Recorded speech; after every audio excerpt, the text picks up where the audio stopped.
So we'll start with next topic. So if you remember, हमने कल के session में गॉस लॉ का पहला एप्लीकेशन देखा था. First application was to find out electric field due to a charge conducting sphere outside, फिर on the surface and inside. Second application है to find out electric field due to a long straight wire, infinite wire. So we want to find out what is electric field. Electric field due to an infinite wire.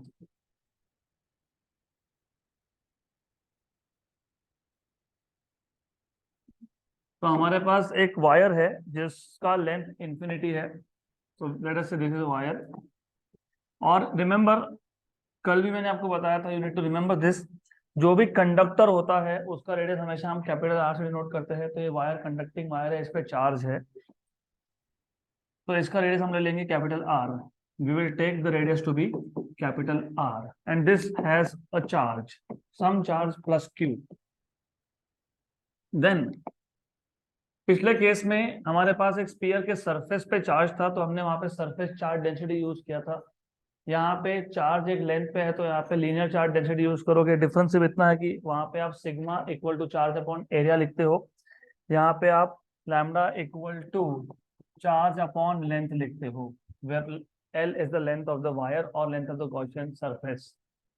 फिर पिछले case में हमारे पास एक point था, some point P. यहाँ पे भी एक पॉइंट पी है जहां पे हमको क्या फाइंड करना है, इलेक्ट्रिक फील्ड. ये पी पॉइंट का डिस्टेंस एक्सिस से स्मॉल आर है. पिछले केस में भी हमने सेंटर ऑफ द स्फीयर से इस पी पॉइंट का डिस्टेंस लिख लिया था स्मॉल आर. तो ये क्या है, स्मॉल आर. पिछले केस में हमने गॉसियन सरफेस लिया था इन द फॉर्म ऑफ स्फीयर, यहाँ लोग इन द फॉर्म ऑफ सिलेंडर, क्योंकि गॉसियन सरफेस का शेप डिपेंड करता है शेप ऑफ कंडक्टर पे. यहाँ पे एक कंडक्टर एक वायर है और वायर का शेप सिलेंड्रिकल होता है, तो यहाँ पे गॉसियन सरफेस का शेप भी क्या होगा, सिलेंड्रिकल. तो you have a Gaussian cylinder here, something like this, ऐसा एक शेप आएगा. तो जो गॉसियन सिलेंडर है इसका radius small R, length is L, तो length of this Gaussian surface is L. Clear. तो स्टेप्स तो वही है. इफ यू रिमेंबर, पहला स्टेप था, अगर याद होगा तो, total flux, that is integration E bar dot D S bar equal to charge enclose by epsilon zero, equation number 1. तो सबसे पहले चार्ज एनक्लोज फाइंड कर लो, वो तो हमने लिखा ही है, charge is lambda into L, equation number 2. फिर हमको फाइंड करना है integration E bar dot D S bar. उसके लिए पहले आप एक लेंथ एलिमेंट इमेजिन करते हो पी पॉइंट पे d s, and as you see positive charge है. सो पॉजिटिव चार्ज का इलेक्ट्रिक फील्ड का डायरेक्शन होता है ऑलवेज ऑलवेज अवे अवे. तो ये आ गया इलेक्ट्रिक फील्ड का डायरेक्शन. फिर ये जो डी एस आपने लिया है, you have taken this small surface element d S. D s का डायरेक्शन कैसे फाइंड करते हो, बाय ड्राइंग नॉर्मल. तो ये आ गया नॉर्मल का डायरेक्शन, डी एस का डायरेक्शन. तो what is the angle between these two, 0. तो flux to small area element d s. तो पहले हम लोग फ्लक्स फाइंड कर लेंगे किसमें से, स्मॉल एरिया एलिमेंट में से. तो flux through small area element d phi equal to E bar dot D S bar, right, that is equal to E d s cos of 0. Cos of 0 is 1. तो क्या आ गया, ई d S. फिर क्या करोगे, integrate, क्योंकि तुमको क्या चाहिए, टोटल फ्लक्स. तो टोटल फ्लक्स कैसे आता है, integration E bar dot D S bar. Integration किस पे कर रहे हो, गॉसियन सरफेस पे, एस पे. तो this is equal to integration E d s cos of 0, और this is integration E d s cos 0 is 1. ये जो इलेक्ट्रिक फील्ड होता है ये दो ही चीज पे डिपेंड करता है, एक तो चार्ज पे, एक डिस्टेंस पे. ये एरिया एलिमेंट तुम कहीं पे भी लेते, मतलब तुम पी पॉइंट कहीं पे भी लेते, तुम पी पॉइंट यहाँ भी ले सकते थे, तुम पी पॉइंट यहाँ भी ले सकते थे. तो तुम पी पॉइंट कहाँ पे भी लोगे तो चार्ज सेम है और इसका एक्सिस से डिस्टेंस भी सेम है. तो इलेक्ट्रिक फील्ड क्या है, कांस्टेंट है. कांस्टेंट कहाँ पे, गॉसियन सरफेस पे. तो कांस्टेंट को कहाँ लिखते हो, आउटसाइड द इंटीग्रेशन. यहाँ क्या लिखोगे, E integration D S, this is total flux. ये इंटीग्रेशन डी एस किस पे कर रहे हो, गॉसियन सरफेस पे, मतलब तुमने गॉसियन सरफेस को कैसा इमेजिन किया है, made up of large number of small area elements. तो हर जगह पे डीएस डीएस डीएस डीएस ऐसे सारे के सारे एरिया एलिमेंट लेके रखोगे और सबको ऐड करोगे तो क्या मिलेगा, Gaussian surface. What is Gaussian surface? Cylinder. What is surface area of cylinder? 2πr_l, circumference into length. तो ये आ जाएगा E इंटू 2πr_l। ये आपको मिल गया integration E bar dot D S bar, equation number 3। Equation number 3। तो equation number 3, equation number 2 कहाँ सब्स्टिट्यूट करोगे, इक्वेशन नंबर 1 में। तो from equation number 1, 2 and 3, integration E bar dot D S bar equal to charge enclose by epsilon 0। लेकिन left hand side क्या है आपके पास, E into 2πr_l, और राइट हैंड साइड था charge enclose upon epsilon 0। What is charge enclose? Lambda L, L और L cancel. So therefore you have E equal to 1 upon 2 pi epsilon 0 lambda by r। ये भी ठीक, या तो multiply divide by 2 कर लो, तो 1 upon 4 pi epsilon 0 2 lambda by. ये आ गया electric field due to long straight wire at a point outside the wire. जैसे हमने स्पीयर का केस में 2 केसेस देखे थे, यहाँ पे भी 2 केसेस होंगे, एक होगा ऑन द सरफेस, एक होगा इनसाइड। तो special case number 1 on the surface, on the surface. तो ऑन द सरफेस का केस ऐसा है, small r equal to capital R, therefore electric field on the surface is 1 upon 4 pi epsilon 0 2 lambda by capital R। एक है inside का case, inside तो होता है 0, इलेक्ट्रिक फील्ड इनसाइड इज 0 क्योंकि चार्ज एनक्लोज्ड इनसाइड इज 0, तो electric field inside is 0। इसके बाद हमने देखा था इलेक्ट्रिक फील्ड ड्यू टू और इन्फिनाइटली लॉन्ग, लॉन्ग नहीं plane sheet, infinitely plane sheet. तो electric field due to thin infinite plane sheet, thin infinite plane sheet। तो what we have is, हमारे पास एक प्लेन शीट है which is infinite। तो एक इंफिनिटी शीट है हमारे पास,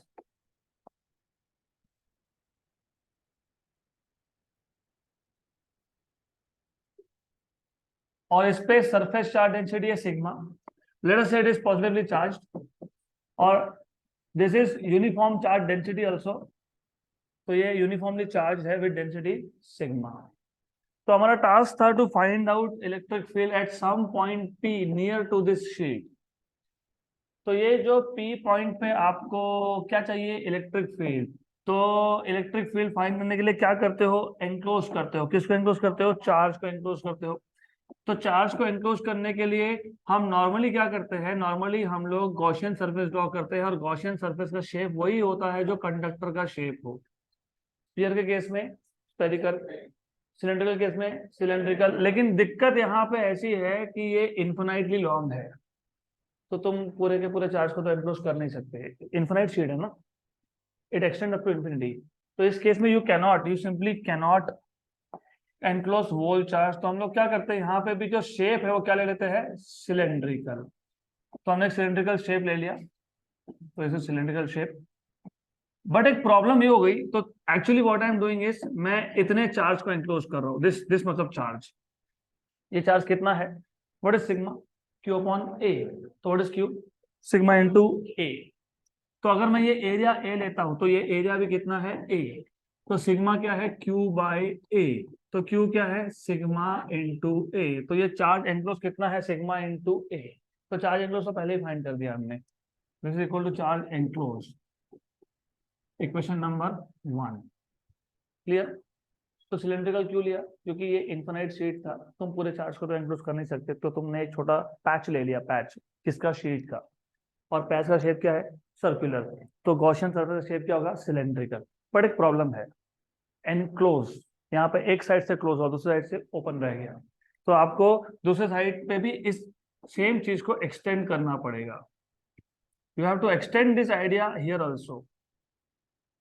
तो सेम डिस्टेंस पे दूसरे साइड पे एक पॉइंट लेना पड़ेगा P dash. You have to take another point over here P dash. Correct. अब हो गया एनक्लोज्ड. इसका भी एरिया क्या है? A है. अब यू हैव टू इमेजिन कि फ्लक्स जा कैसा रहा है. पॉजिटिव चार्ज का फ्लक्स हमेशा होता है अवे. तो flux is going away here and away here also. तो ये डायरेक्शन किसका आ गया? फ्लक्स का. और एरिया का डायरेक्शन कैसे निकालते हो? By drawing normal. तो मैं अगर इस एरिया एलिमेंट पे नॉर्मल ड्रॉ करूं, इस पे भी नॉर्मल ड्रॉ करूं, तो डायरेक्शन इज सेम. तो angle between E and d s is again 0. तो ये याद रखना, this is very important thing. तो ई और डी एस में एंगल कितना है? 0 है, क्योंकि हमको ये लगने वाला है. यहाँ तक clear? What is Gauss law? नहीं, इंटीग्रेशन ई बार और डी एस बार इस केस में नहीं बोल सकते. मुझे बताओ, इंटीग्रेशन ई बार और डी एस बार था क्या? टोटल फ्लक्स था. क्या था?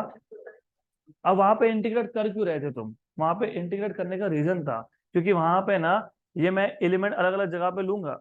आई can take element anywhere. I can take element here. I can take element here. हर जगह से फ्लक्स होता है पास. तो एरिया एलिमेंट जो है वो बहुत लार्ज नंबर में है. जब लार्ज नंबर में तो क्या करते हो? इंटीग्रेट. यहाँ तो फ्लक्स पास ही दो साइड से हो रहा है, तो यहाँ पे टोटल फ्लक्स के लिए इंटीग्रेट करने की जरूरत नहीं है. क्या करोगे? Flux through P and flux through P dash. तो total flux is flux passing through P plus flux passing through P dash. What is flux? A bar dot A bar. ऐसे लिखते हो ना? ए बार डॉट ए बार ही लिखते हो ना? Yes. ए bar dot D S bar लिखते हो, मुझे पता है, लेकिन डीएस को क्या बोला है? ए. ये डीएस और ए सेम है, right? Plus A bar dot A bar. तो E A cos theta. What is cos theta? 1. Angle 0 है तो कॉस 0 इज 1. तो ई ए प्लस ई ए, तो ये आ जाएगा 2EA. What is total flux? 2EA. Equation number 2. Clear यहां तक? What was Gauss law? Total flux equal to charge enclosed upon epsilon 0. Equation number 3. What is total flux that you have obtained? 2EA. What is charge enclosed? Sigma A upon, तो A हो गया cancel, तो आपको मिल गया E equal to sigma upon 2 epsilon 0. This is electric field at one side. दूसरे side पे भी उतना है. तो टोटल कितना है? सिग्मा अपॉन एप्सिलॉन 0 है. हाफ एक साइड से पास होगा, हाफ दूसरे साइड से. तो दैट इज वाई 2 हियर. यहाँ तक क्लियर? पक्का पक्का. इसके बाद अगला टॉपिक है electrostatic potential and potential energy. Next topic is electrostatic potential and potential energy. And remember, मैं जानबूझ के थोड़ा सा स्लो जा रहा हूँ क्योंकि ये टॉपिक थोड़ा हेवी जाता है. तो इलेक्ट्रोस्टैटिक पोटेंशियल एनर्जी पहले डिफाइन होगा और बाद में इलेक्ट्रोस्टैटिक पोटेंशियल डिफाइन होगा.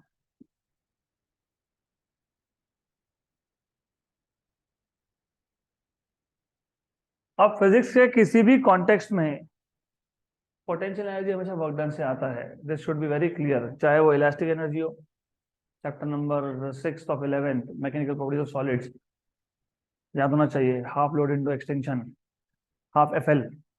चाहे वो ये हो आपका सरफेस एनर्जी, याद है ना? Surface energy is surface tension into area, डीडब्ल्यू इक्वल टू टीडीए, राइट? वहां पे भी वर्क डन से आया था. कोई भी टॉपिक हो, चाहे वो मैग्नेटिक एनर्जी हो, half L I square. Magnetic energy stored in an inductor, half L I square. चाहे वो एनर्जी स्टोर्ड इन कैपेसिटर हो, जो आगे आएगा, हाफ CV स्क्वायर. ये सबका सब किसमें से आता है? Work done. तो the idea here is potential energy जहां भी सुनोगे that comes from work done.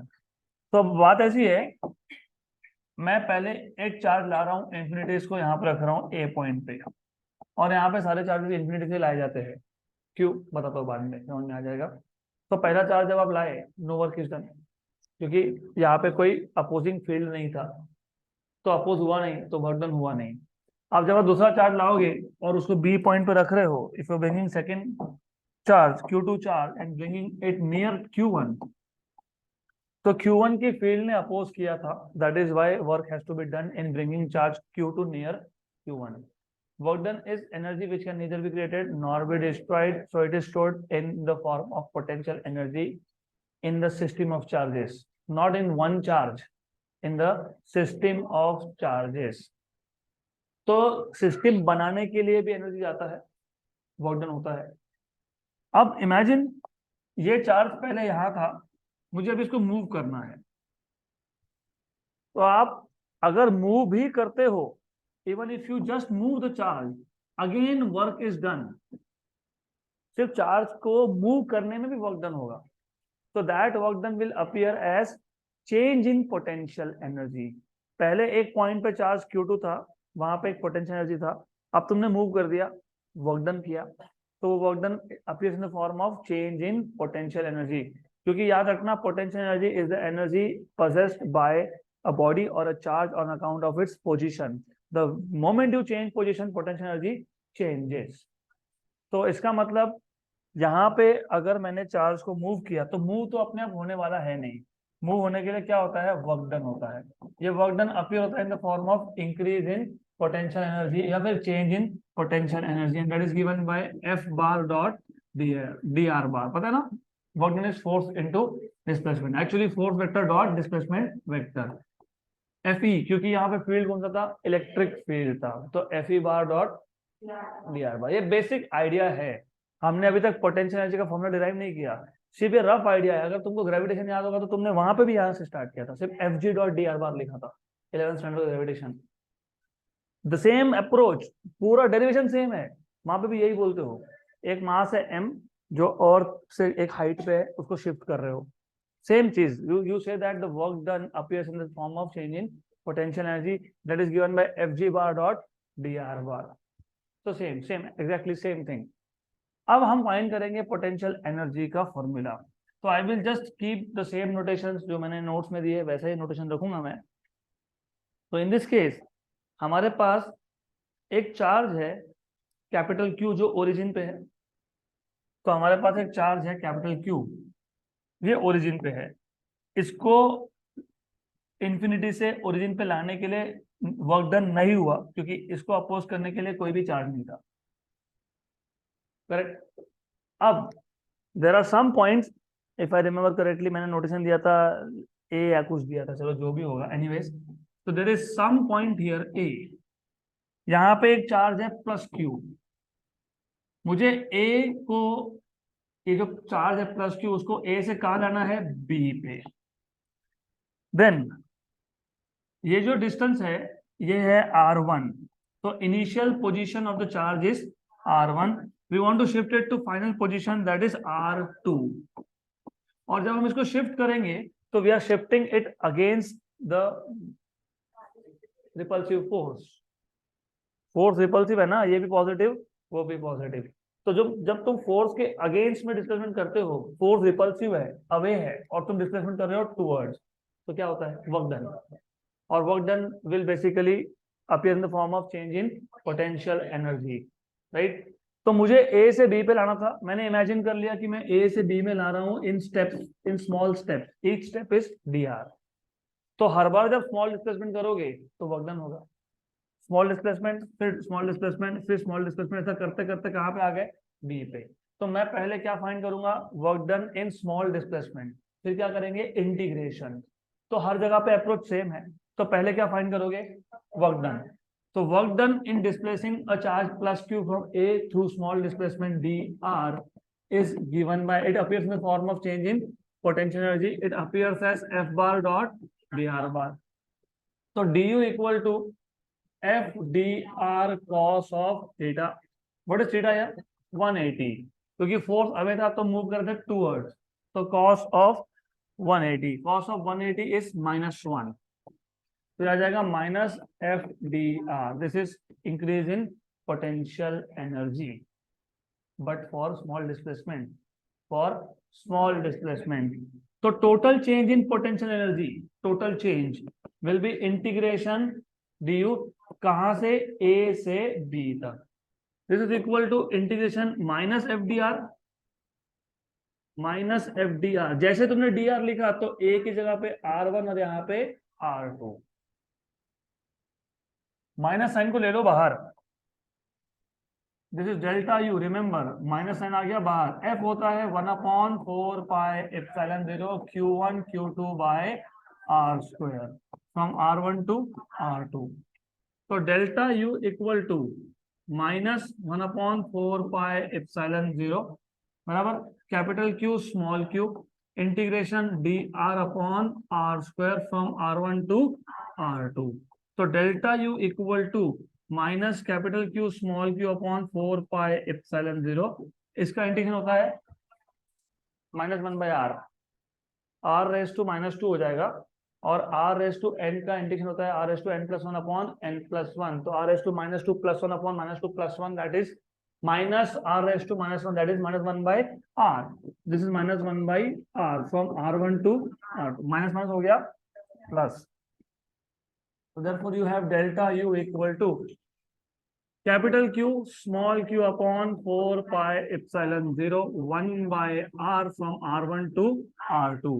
So therefore delta U equal to capital Q small q upon 4πε0 1/R2 minus 1/R1।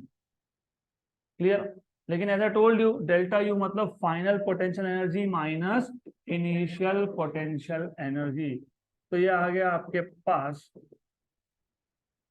Formula for change in potential energy. अब for convenience हम लोग क्या करते हैं, हम कैपिटल क्यू को बोल देते हैं Q1, स्मॉल क्यू को बोल देते हैं Q2, इनिशियल पोजीशन ले लेते हैं इन्फिनिटी, मतलब जो छोटा चार्ज था Q उसको तुम A से B पे नहीं ला रहे हो, उसको तुम इन्फिनिटी से B पे ला रहे हो। तो R1 क्या हो गया इन्फिनिटी और R2 क्या हो गया R। अब ऐसा क्यों करते हैं, क्योंकि जब इन्फिनाइट डिस्टेंस हो तो याद होना चाहिए 11th standard chapter number 4 Newton laws of motion, ऐसा दिमाग में फिट होना चाहिए। हमने कब क्या सीखा था, वहां पे ना प्रॉपर्टीज थे इलेक्ट्रोस्टैटिक फोर्स के। इलेक्ट्रोस्टैटिक फोर्स है long range force, it has a range of infinity distance. तो force become zero only at infinity. जब फोर्स जीरो तो पोटेंशियल एनर्जी जीरो होता है, मतलब infinity is the point where initial potential energy was zero. इसके लिए हम initial distance क्या लेते हैं, इन्फिनिटी लेते हैं, राइट। तो R2 को बोल देंगे R और इनिशियल डिस्टेंस को बोल देंगे इन्फिनिटी। तो जब इनिशियल डिस्टेंस इन्फिनिटी था तो इनिशियल पोटेंशियल एनर्जी कितना था, जीरो। तो बचा क्या फिर फाइनल। तो यूएफ को क्या बोल दूंगा यू, यूआई को क्या बोल दूंगा जीरो, क्यू को क्या बोला है Q1 Q2, तो ये आ जाएगा 1/4πε0 Q1 Q2 1/r minus 1/infinity। What is 1/infinity? Zero. तो ये आपको मिल गया potential energy equal to 1/4πε0 Q1 Q2 by R। Done, that is the idea of potential energy. यहाँ तक क्लियर? देन इसके बाद है कॉन्सेप्ट ऑफ पोटेंशियल। देखो अब ग्रेविटेशन में और यहाँ पे एग्जैक्टली सेम लिखा है, कॉन्सेप्ट ऑफ पोटेंशियल और potential difference between 2 points exactly same derivation है। तो जो पोटेंशियल एनर्जी है ना, सिर्फ इसमें क्या करेंगे हम लोग,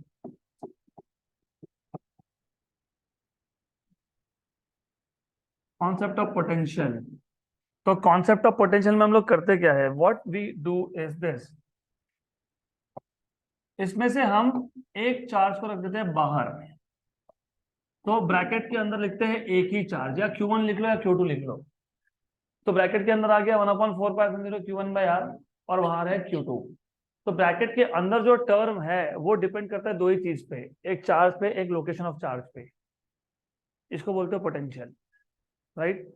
So the term inside bracket depends only on charge and the location of charge. It does not depend on any other charge. It depends on charge and the location of charge. So that is called as potential. और अंदर क्या है, Q1 है, तो इसको हम लोग बोलते हैं V1, potential due to first charge into Q2, right? और otherwise तुम ऐसा भी कर सकते थे, you could have also done this. You could have done this. आप लिख सकते थे 1/4πε0 Q2 by R और बाहर लिख देते थे Q1। तो ये आ जाएगा आपके पास V2 into Q1, potential due to second charge into first charge. तो in general what do you see is, in general you see that potential energy is potential into charge. So electrostatic potential is potential energy per unit charge, per unit.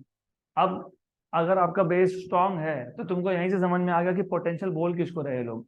देखो ऐसी बात है, मैंने आपको बोला कि potential energy का concept दिमाग में फिट कर लो. पहला चार्ज लाए, no work is done, nothing is stored. दूसरा चार्ज लाए, work is done against the field of first. Work done is energy which can neither be created nor be destroyed. तो गया कहाँ, स्टोर हो गया in the form of potential energy. अब जो तुम सेकंड चार्ज ला रहे थे, अगर वो 1 कूलम होता तो उसी पोटेंशियल एनर्जी को बोलते पोटेंशियल. तो electrostatic potential is potential energy, right, required to bring a unit positive charge from infinity to that point. तो पोटेंशियल एनर्जी और पोटेंशियल में डिफरेंस इतना ही है कि पोटेंशियल एनर्जी के लिए जो सेकेंड चार्ज तुम लाते हो ये +1 कूलम नहीं होता है, और अगर वो +1 कूलम हो गया तो उसी पोटेंशियल एनर्जी का नाम चेंज करके बोल देते हो पोटेंशियल. इसलिए मैंने बोला पोटेंशियल एनर्जी पर यूनिट चार्ज. अब ऐसा क्यों बोला, मैंने अभी आपको बाय डेफिनेशन बता दिया. Potential is the energy required to bring unit positive charge. मान लो मेरे पास यूनिट पॉजिटिव चार्ज नहीं था, हमारे पास यूनिट पॉजिटिव चार्ज नहीं था, Q1 और था Q2, तो पोटेंशियल एनर्जी कितना आ गया, 1/4 pi epsilon 0 Q1 Q2 bye R. मैं पहले Q1 को लाया, वर्क डन तो हुआ नहीं, बाद में किसको लाया, Q2. तो Q2 क्या होना चाहिए था, 1 कूलम, क्योंकि मुझे क्या डिफाइन करना है, पोटेंशियल. लेकिन नहीं है, फिर नहीं है तो क्या करोगे, डिवाइड बाय Q2. इसको क्या बोल दोगे, पोटेंशियल. क्या बोल दोगे इसको, पोटेंशियल. और यहाँ पे कौन कैंसिल हो गया, तो कौन बचा, Q1. तो पोटेंशियल किसका, V1 equal to U by Q2. तो U by Q, that is the general idea here. Clear, good. अब पोटेंशियल तुमने दो टाइप से डिफाइन कर लिया. अभी तुम्हारे पास पोटेंशियल के दो फॉर्मूला आ गए.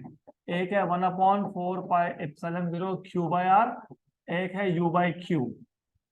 अब मुझे फाइंड करना है पोटेंशियल डिफरेंस बिटवीन 2 पॉइंट्स. इसको आप बोलते हो इलेक्ट्रोस्टैटिक पोटेंशियल डिफरेंस या electric potential difference. Electrostatic potential difference या फिर इलेक्ट्रिक पोटेंशियल डिफरेंस. तो हमारे पास एक चार्ज है, some charge Q, small q बोलो कैपिटल Q बोलो, फर्क नहीं पड़ता है. यहाँ पे पॉइंट नंबर 1 है, यहाँ पे पॉइंट नंबर 2 है. पॉइंट 1 पे इनिशियली हमारे पास यूनिट पॉजिटिव चार्ज था. कौन सा चार्ज था, यूनिट पॉजिटिव, मतलब कौन सा, +1 कूलम. तो हमारे पास यहाँ पे +1 कूलम का चार्ज है इनिशियली, कहाँ पे, पॉइंट 1 पे, पॉइंट नंबर 1 पे. तो पॉइंट 1 पे Q चार्ज का पोटेंशियल कितना होगा, what is the formula of potential, 1/4 pi epsilon 0 Q by R. तो potential due to charge at point 1 मतलब V1, तो Q बाय R1. मैंने पहले ही बोला 1 पॉइंट पे चार्ज कौन सा है, +1 कूलम. तो पोटेंशियल किसका है, Q का. तो डिस्टेंस किसका हमें मेजर करोगे, Q से. क्लियर यहाँ तक. मैंने इसलिए पहले ही बता दिया, जिस पॉइंट पे तुम पोटेंशियल फाइंड करते हो उस पॉइंट का चार्ज लेना ही नहीं होता है. चार्ज लेना होता है सोर्स का. सोर्स कौन है, Q है. +1 कूलम छोड़ दो, फिलहाल मत दिखाओ, कोई फर्क नहीं पड़ता है, चलो मत दिखाओ. अब मेरे को बताओ, what is the potential at point 1, 1/4 pi epsilon 0 Q by R1. What is potential at point 2, 1/4 pi epsilon 0 Q by R2. in terms of potential energy, U1 by Q and U2 by Q, क्योंकि potential energy by charge is potential. तो U1 by Q and U2 by Q. यहाँ तक clear, पक्का clear. अब जब तुम potential difference की बात करते हो, मतलब तुम बोलते हो फाइनल पोटेंशियल माइनस, मतलब आप कर क्या रहे हो, आपके पास यूनिट पॉजिटिव चार्ज था, उसको तुम लेके जा रहे हो. कहां से लेके जा रहे हो, 1 से. कहां पे लेके जा रहे हो, 2 पे. तो पोटेंशियल 1 पे अलग था, 2 पे अलग है, तो वहां पे पोटेंशियल का डिफरेंस है. तो क्या लिखोगे, V2 माइनस V1. तो दो तरीके हैं, 1/4 pi epsilon 0 Q by R2 minus 1/4 pi epsilon 0 Q by R1. तो 1/4 pi epsilon 0 Q 1/R2 minus 1/R1. ये आ गया पोटेंशियल डिफरेंस का फॉर्मूला. और एक भी आएगा, delta V equal to V2 minus V1. लेकिन V2 क्या है v2? u2 by Q minus u1 by Q, तो u2 minus u1 by Q, लेकिन u2 minus u1 delta delta u है ना, डेल्टा u, लेकिन डेल्टा u क्या है? वर्क डन है, तो that is equal to work done per unit charge. तो चेंज इन पोटेंशियल या potential difference is equal to work done per unit charge. So what is work done then? Charge into potential difference. Good. So this is all about concept of potential and potential difference between 2 points. इसके बाद है relation between electric field and electric potential, वो आप खुद कर लोगे, ज्यादा difficult नहीं है, 4-5 लाइन का टॉपिक है। उसके अगला हम लेंगे electric potential due to a point charge, a system of charges and dipole. तो हमको पहले फाइंड करना है what is electric potential due to a point charge, फिर what is electric potential due to system of charges and then due to dipole. तो 3 अलग अलग cases है। पहले में आपको फाइंड करना है इलेक्ट्रिक पोटेंशियल। क्या फाइंड करना है? Electric potential due two point charge.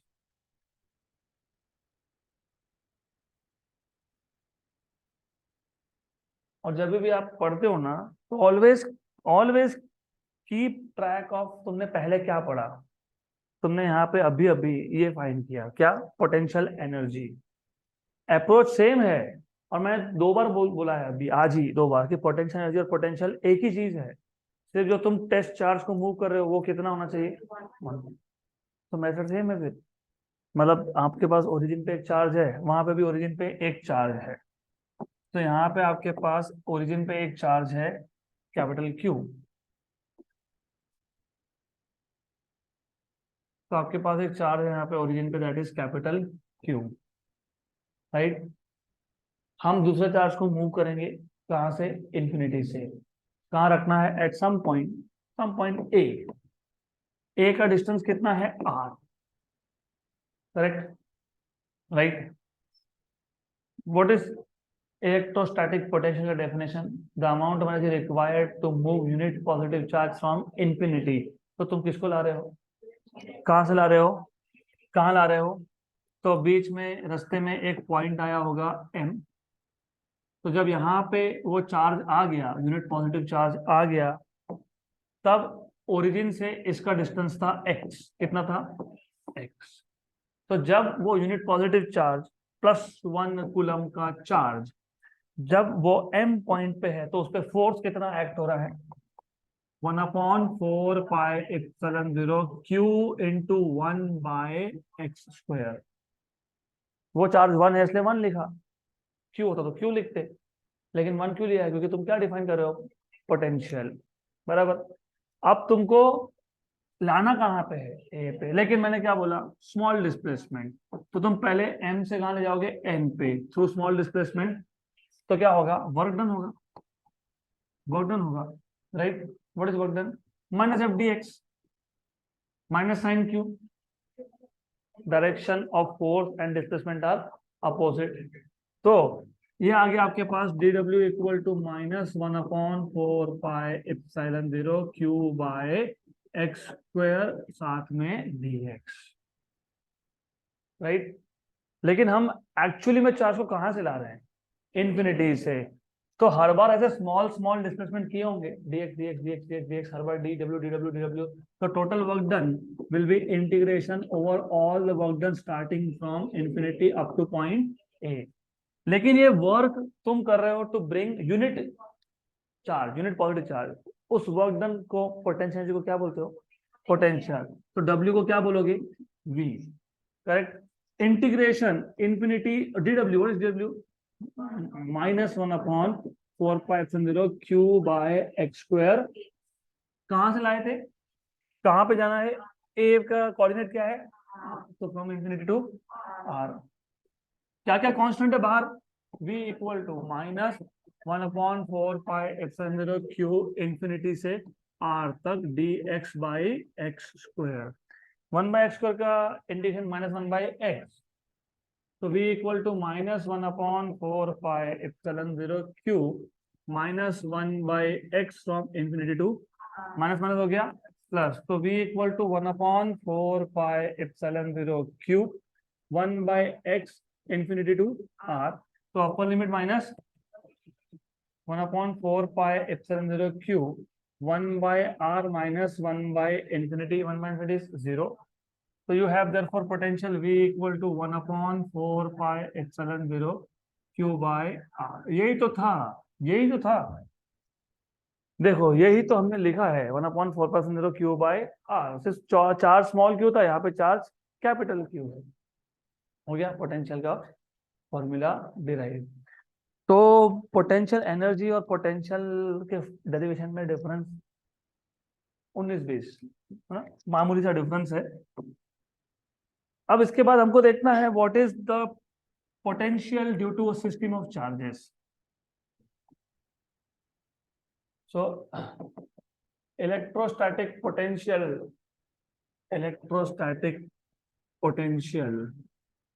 Due to system of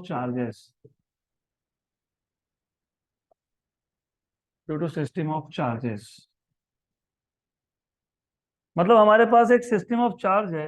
late us say एक चार्ज Q1 है, फिर Q2 है, Q3 है, Q4 है, Qn है। मुझे एक पॉइंट पे फाइंड करना है पोटेंशियल। जिस पॉइंट पे आप पोटेंशियल फाइंड करते हो वहां पे 1 कूलम का चार्ज होता है, लिखते नहीं हम लोग उसको। मान लो O पॉइंट पे फाइंड करना है। ये चार्ज क्या था Q1, ये क्या था Q2, ये क्या है Q3, ये क्या है Q4, ये क्या है Qn। इसका डिस्टेंस है R1, इसका डिस्टेंस है R2, R3, R4, Rn। तो ये R1, ये R2, ये R3, ये R4 और ये Rn, बराबर। तो according to principle of superposition, वो सुपरपोजिशन ऑफ वेव्स नहीं, यहाँ पे प्रिंसिपल ऑफ सुपरपोजिशन मतलब principle of superposition of potentials यहाँ पे। तो total potential at a point is addition of all the potentials. तो V equal to 1/4 pi epsilon 0 Q1 by R1, क्योंकि O पॉइंट पे पोटेंशियल आएगा पहले चार्ज का Q1 बाय R1, दूसरे का आएगा Q2 बाय R2। तो 1/4 pi epsilon 0 Q2 by R2 plus 1/4 pi epsilon 0 Qn by Rn। तो इन सब में से 1/4 पाई एप्सिलॉन 0 आ जाएगा common, Q1 by R1 plus Q2 by R2 plus plus plus Qn by Rn. So you will have V equal to 1/4 pi epsilon 0 summation Qi by Ri, I runs from 1 to n। ये आ गया आपके पास total potential का formula. इसके बाद आप potential due to electric dipole, electric potential due to dipole.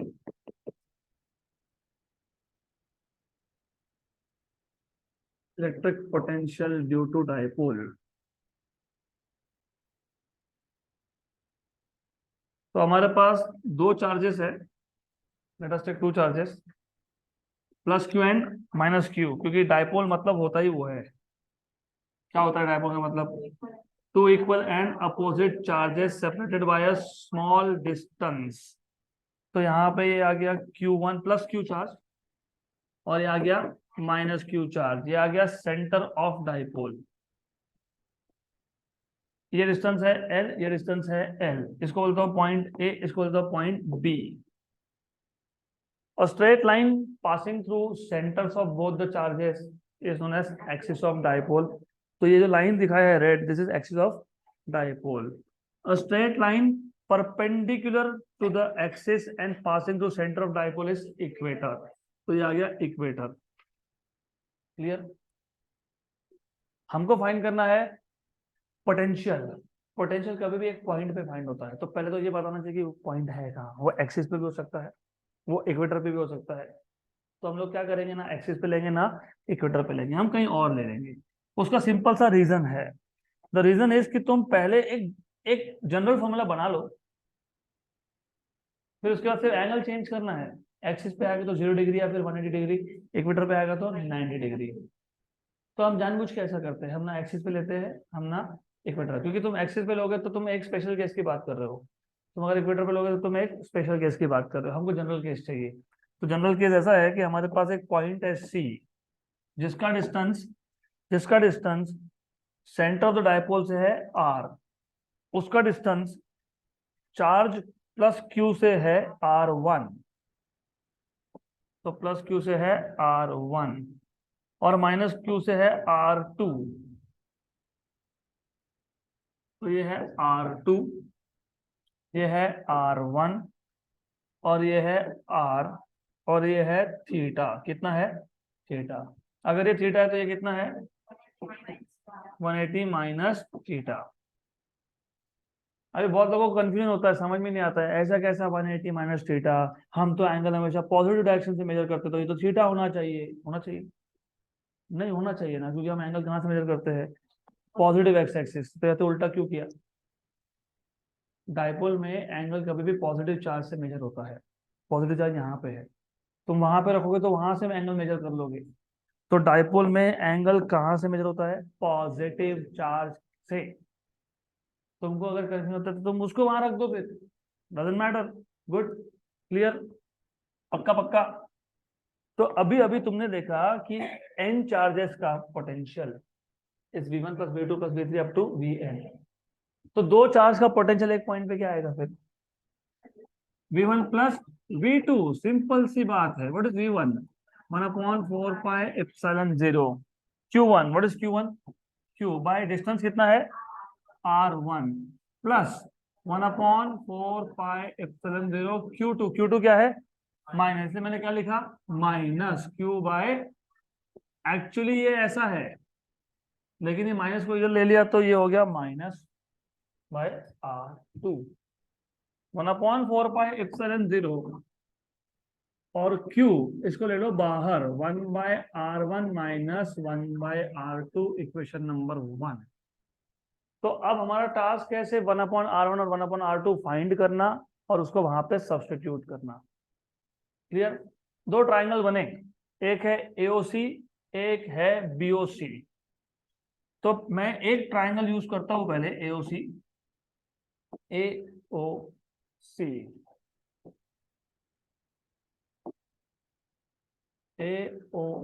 ये है R, सॉरी ये है थीटा, ये है L, ये है R, ये है R1।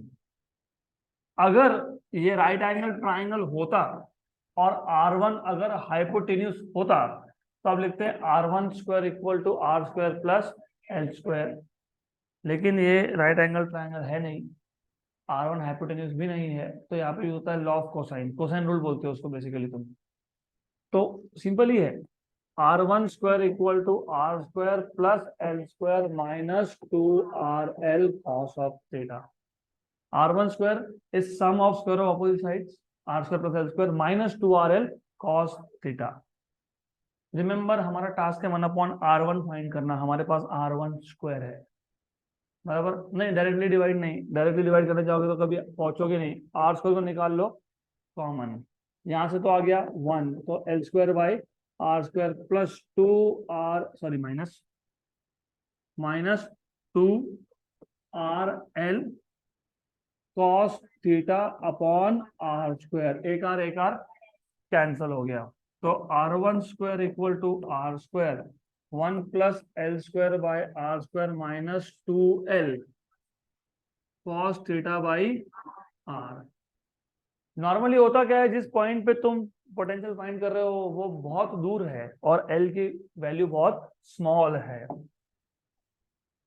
तो if L is very very less than R, तो L by R is very very less than 1, तो L square by R square is approximately equal to 0। क्योंकि अगर L बाय R 10⁻⁴ आ गया, उसका स्क्वायर 10⁻8 होगा, 0.000001, तो वो तो छोटा ही है, छोड़ दो उसको। वो छोड़ देने का मतलब ये होता है कि इसको तुम कर रहे हो निग्लेक्ट, तो ये गया। तो बचा क्या? R1 square equal to R square 1 minus 2L cos theta by R। Remember हमको चाहिए 1/R1, हमारे पास है R1 square, taking square root taking square root, तो R1 equal to R1 minus 2L cos theta by R raise to R। 1/R1 equal to 1 ये पूरा का पूरा 1 में आ जाएगा,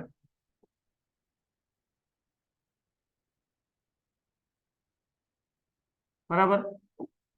तो देयरफॉर 1/R1 इक्वल टू ये जाएगा ऊपर, तो 1 minus 2L cos theta by R raise to minus half by R, बराबर। गुड, सही है ना? नहीं है? ऐसा कैसे सही नहीं है? सही तो है, क्या गलत है? नथिंग रॉन्ग, सही है। क्यों सी बात? अरे ऐसा कैसा? बराबर है वो, that is correct, absolutely correct. Okay, binomial expansion theorem. सारे हायर ऑर्डर टर्म को छोड़ दो, भूल जाना। अगर L is very very less than R हुआ तो, अगर L by R is very less than 1 हुआ तो बाकी raise to 3, raise to 4, raise to 5 सब भूल जाना। दो ही टर्म आता है, पहला और दूसरा, और दूसरे में इंडेक्स क्या होता है? मल्टीप्लाई। तो 1/R1 इक्वल टू 1/R, ये 1/R अलग कर लिया, 1 माइनस, और ये माइनस हाफ, और साथ में कौन है? 2L cos theta by R है। तो 1/R1 इक्वल टू 1/R, 2 और 2 माइनस माइनस हो गया, plus 1 plus L cos theta by R। तो 1/R1 equal to 1/R, R plus L cos theta by R, बराबर। तो 1/R1 equal to R plus L cos theta by R square. ये 1/R1 आ गया, 1/R2 भी ये सारा process करना पड़ेगा, बराबर। नहीं करना पड़ेगा? करना पड़ेगा, यस। नहीं करना पड़ेगा, यस। कुछ नहीं है, एंगल कितना है? थीटा। यहाँ पे कितना है? तो वहां पे थीटा के पे क्या डालोगे? What is cos of 180 minus theta? Minus cos theta, तो हो गया, बात खत्म हो गई। 1/R2 will be equal to R minus L cos theta by, तो थीटा 180 माइनस थीटा था, तो कॉस ऑफ 180 माइनस थीटा होता है माइनस कॉस थीटा। तो this is how you are suppose to do this.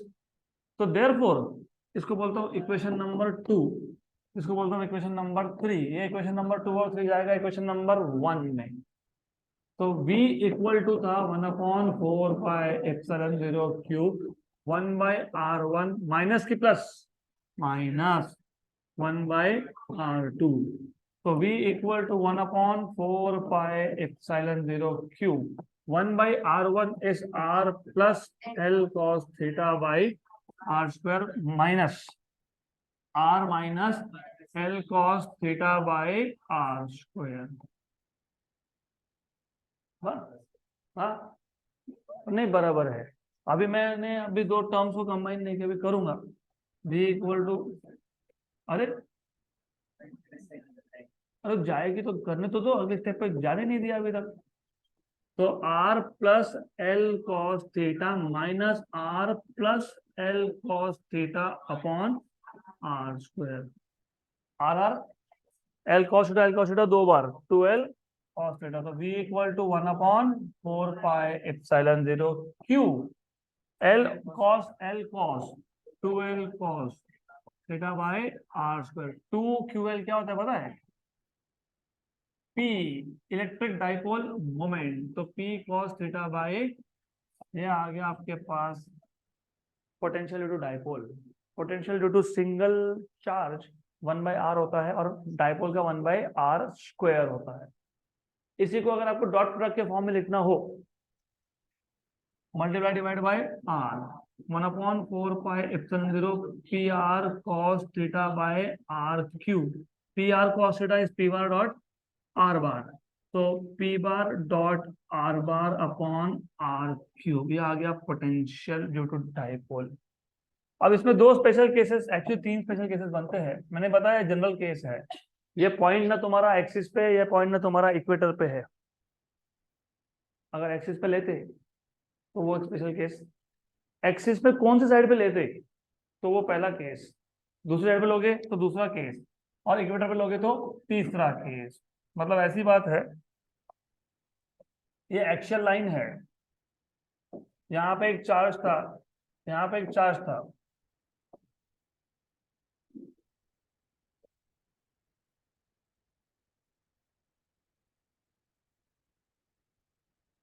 ये सेंटर है। अगर जिस पॉइंट पे मुझे पोटेंशियल फाइंड करना है मैं वो यहाँ ले लेता हूँ, तो याद रखना ये प्लस क्यू चार्ज है, ये माइनस क्यू चार्ज है, ये प्लस क्यू है, ये माइनस क्यू है। और दूसरे केस में मुझे जहाँ पोटेंशियल फाइंड करना है मैं वो यहाँ ले लेता हूँ। तो पहले केस में एंगल कितना है, जीरो, क्योंकि एंगल तुम प्लस क्यू से मेजर करोगे, तो एंगल तुम यहाँ से मेजर करोगे तो कितना आ गया, जीरो। तो थीटा कितना आ गया, जीरो। थीटा अगर जीरो है, cos zero is one, 1/4 pi epsilon 0 P by. दूसरे केस में थीटा पता है कितना है, 180। Theta is 180। ऐसा क्यों, क्योंकि तुम एंगल मेजर करना यहाँ से स्टार्ट किए थे, पॉइंट वहां पे है, तो कितना एंगल है 180। What is cos of 180? तो potential is -1/4 pi epsilon 0 P by R square, R square. तीसरे केस में 90, what is cos of 90? Zero, therefore potential is equal to zero, क्योंकि कॉस ऑफ 90 इज जीरो। तो इसका मतलब equator पे, dipole के equator पे पोटेंशियल हमेशा होता है जीरो। तो ऐसा क्वेश्चन आता है, एमसीक्यू में भी आता है, इक्वेटर पे हमेशा जीरो। करेक्ट, यहाँ तक क्लियर। अभी अगला टॉपिक है इक्विपोटेंशियल सरफेस। मैं ज्यादा डिटेल बताऊंगा नहीं, वो बेसिकली थ्योरी है वो। और surface at every point of which the value of potential is same is known as equipotential surface. For example, suppose हमारे पास है एक चार्ज, पॉइंट चार्ज, बराबर। तो पॉइंट चार्ज का इलेक्ट्रिक फील्ड क्या होता है, रेडियली आउटवर्ड्स। और इलेक्ट्रिक फील्ड डिपेंड किस पे करता है, चार्ज पे और डिस्टेंस पे। चार्ज कितना है, क्यू, कितना चार्ज है, क्यू। अब ऐसा मान लो कि मैं यहाँ पे पॉइंट ले लेता हूँ, some point here A point, some point here B point, some point here C point. A point के लिए, बी पॉइंट के लिए या सी पॉइंट के लिए चार्ज कितना है, क्यू, डिस्टेंस कितना है। तो पोटेंशियल तीनों पॉइंट पे क्या है, सेम है, 1/4 पाई क्यू बाय आर। तो ऐसा मैं इस स्फीयर पे कोई भी पॉइंट ले लेता तो पोटेंशियल क्या आता, सेम। तो इक्विपोटेंशियल सरफेस, तो for a point charge equipotential surface is in the form of sphere. और एक ही इक्विपोटेंशियल सरफेस आएगी क्या, नहीं, नहीं, ये तो एक पर्टिकुलर डिस्टेंस के लिए, आर के लिए। हो सकता है, हो सकता है मेरे पास और एक इक्विपोटेंशियल सरफेस है, उसका सिर्फ रेडियस चेंज होगा, R2 हो जाएगा, R3 हो जाएगा, R4 आ जाएगा। तो equipotential surfaces for a point charge are in the form of concentric spheres, बराबर, करेक्ट, डन।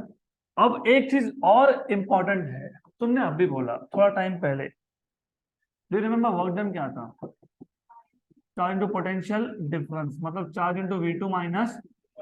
और यहाँ तो हर एक पॉइंट पे पोटेंशियल सेम है, मतलब तुम इस इक्विपोटेंशियल सरफेस पे एक जगह से दूसरी जगह पे चार्ज को लेके जाते हो तो वर्क डन इज जीरो। तो वर्क डन इज जीरो, तो no work is done in moving a charge on equipotential surface. That is the idea here. इसके बाद क्या है, हाँ, electrical energy of two point charges.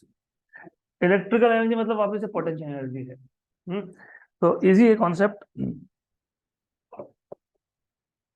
Electrical energy मतलब potential energy of two point charges,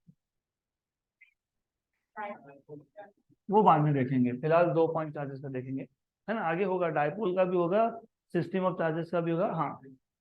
वो बात नहीं, पहले हम लोग 2 पॉइंट चार्ज का देखेंगे, फिर 3 का देखेंगे, फिर उसको जनरलाइज कर देंगे एन के लिए, फिर हम डाइपोल का देखेंगे, फिर हम एक्सटर्नल फील्ड लाएंगे, उसमें सिंगल चार्ज लाएंगे, फिर 2 चार्ज लाएंगे, फिर डाइपोल आएगा। तो ये 5-6 टॉपिक है इन कनेक्शन। तो पहले बेसिक आइडिया 2 पॉइंट चार्जेस से स्टार्ट होता है। तो सबसे पहले सिर्फ इतना है कि ये 3 डायमेंशनल केस है, आपके पास एक्स वाई और जेड एक्सिस है,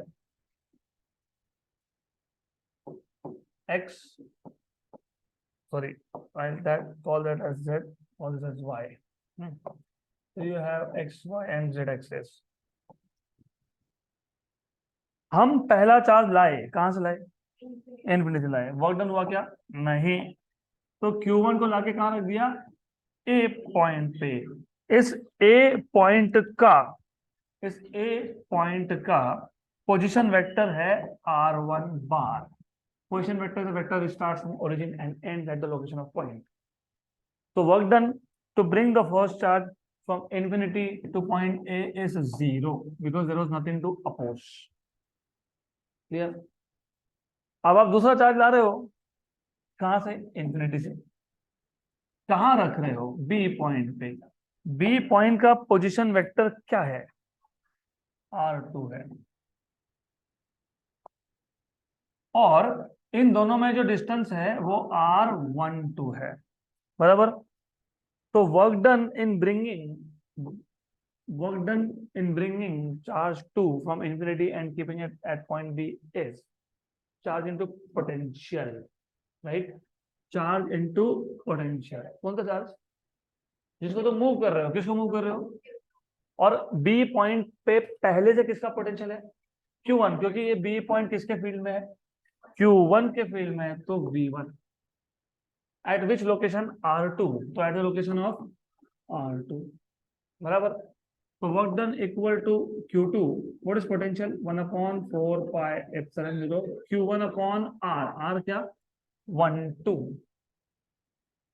लोकेशन R2 है, डिस्टेंस पहले चार्ज का दूसरे चार्ज से 12 है, R12 है। तुमको कंफ्यूजन क्रिएट होता होगा तो ये R2 लिखो मत, फिर थोड़ा सा ये मैथमेटिकल टर्म है ये, तो इसके लिए छोड़ देना, इसको ऐसा बोल देना, अभी कोई कंफ्यूजन का केस ही नहीं है। सेकंड चार्ज को रख रहे हो तो पहले से ही डिस्टेंस मेजर होगा, बाकी तो कोई चार्ज है नहीं। क्लियर? पक्का पक्का। तो what is total work done in assembling a system of 2 charges? W1 plus W2। तो work done is W1 plus W2, that is 0 plus 1/4 pi epsilon 0 Q1 Q2 by R12। This work done is stored in the form of which is known as electrical energy. This work done is stored in the form of potential energy which is known as electrical energy। ये आ गया potential energy का formula, मतलब electrical energy का formula. अब इस concept को मैं सिर्फ इतना करूंगा, मैं इसको n चार्जेस के लिए एक्सटेंड कर देता हूं, फॉर n चार्जेस। तो अभी हम तीसरा चार्ज ला रहे हैं, पहले चार्ज को लाने में कोई वर्क डन हुआ नहीं, दूसरे को लाने में हुआ 1/4 pi epsilon 0 Q1 Q2 by R12। जब तुम तीसरा चार्ज लाओगे तो तीसरे चार्ज को पहला भी अपोज करेगा, दूसरा भी अपोज करेगा। लाओगे, किसको लाओगे? तीसरे को लाओगे। अपोज करेगा कौन? पहला और दूसरा। इससे सिंपल और हो क्या सकता है? So simple. I don't understand many times की इलेक्ट्रोस्टैटिक्स में दिक्कत क्या आती है, कुछ दिक्कत जैसा है नहीं, सिर्फ आइडिया क्लियर करो। Clarity of thought will bring you more marks here. अभी देखो तुम Q3 बोल रहे हो, उधर V1 लिख रहे हो। V1 क्या है? पोटेंशियल। किसका? पहले चार्ज का। किसके लोकेशन पे? थर्ड की लोकेशन पे। तो 1/4 pi epsilon 0 Q1 upon R13। यहाँ पे लिख रहे हो आप Q3, पोटेंशियल किसका? सेकेंड का। किसकी लोकेशन पे? थर्ड। तो 1/4 pi epsilon 0 Q2 upon R23। So this is the work done in moving third charge. So what is total work done? W1 plus W2 plus W3। लेकिन W1 तो 0 था, आगे नहीं 0। W2 था 1/4 pi epsilon 0 Q1 Q2 by R12 plus W3 is 1/4 pi epsilon 0 Q1 Q3 upon R13 plus 1/4 pi epsilon 0 Q2 Q3 upon R23। देखो वही है सब, तो इन सब में से 1/4 pi epsilon 0 common under all combination Q1 Q2 by R12, Q2 Q3 by R23 plus Q1 Q3 by R13। आगे correct लिखा है, don't worry, that is right. बराबर, all combination Q1 Q2 Q1 Q3 और 2 3 बराबर है। इसी को मैं आइंस्टाइन के समेशन कन्वेंशन में लिख सकता हूँ। क्यों ऐसा? अभी तो तुमने 3 ही की बात की है, 4 लाएंगे, 1 2 1 3 1 4 2 3 2 4 3 4, 6 टर्म्स बन जाएंगे। 3 के लिए 1 2 1 3 2 3, 4 के लिए 1 2 1 3 1 4 2 3 2 4 और 3 4, 6 टर्म्स। 4 की बात करोगे, राइट, 4 1 2 1 3 1 4 2 3 2 4 3 4। 5 की बात करोगे, 1 2 1 3 1 4 1 5 2 3 2 4 2 5 3 4 3 5 एंड 4 5। तो 10 टर्म्स आएंगे उधर। तो जो भी आएगा number of terms, I am not counting here. तो मुझे इसको शॉर्टकट में अगर लिखना है तो 1/4 से जो अंदर क्या है, एडिशन, मतलब summation 1 2 1 3 2 3 QI QJ upon RIJ। I run from 1 to N। और एक चीज, I is not equal to J। कहीं देखा क्या तुमने Q1 Q1 Q2 Q2 Q3 Q3 देखा क्या? नहीं। तो R यहाँ पे जो लिख रहे हो आप, I is not equal to J, मतलब 1 1 2 2 3 3 ये कॉम्बिनेशन आएंगे नहीं। Good, so that's it for today.